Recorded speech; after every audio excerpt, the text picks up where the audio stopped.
Hi everyone.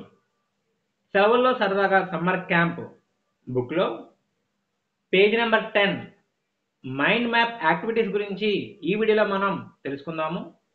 ఈ video మీకు నచ్చినట్లయితే లైక్ చేయండి. మరిన్ని ఉపయోగకరమైన యాక్టివిటీస్ కోసం ఈ ఛానల్ని లైక్ చేయండి, షేర్ చేయండి మరియు సబ్స్క్రైబ్ చేయండి. పేజ్ నెంబర్ 10లో 2 యాక్టివిటీస్ ఉన్నాయి.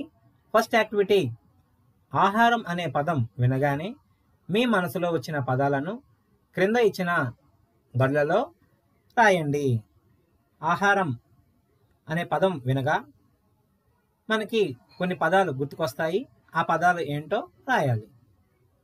ఉదాహరణకు అన్నం, కూర, పండ్లు, కూరగాయలు, ఆకుకూరలు, పాలు, గుడ్లు, మాంసం, చేపలు, దుంపలు, రొట్టె, కేకు, తేనె, బిర్యానీ.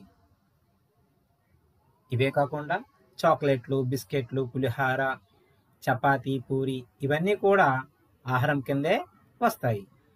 వీటిలో ఏవి రాసినా సరైనవే. నెక్స్ట్ యాక్టివిటీ 2, అడవి అనే పదం వినగానే మీ మనసులో వచ్చిన పదాలను క్రింద ఇచ్చిన గడులలో రాయండి. అడవి అనే పదం వినగానే మనకి ఏ పదాలు గుర్తుకొస్తాయో అవి ఈ గడులలో రాయాలి. ఉదాహరణకు పులి ఇచ్చారు.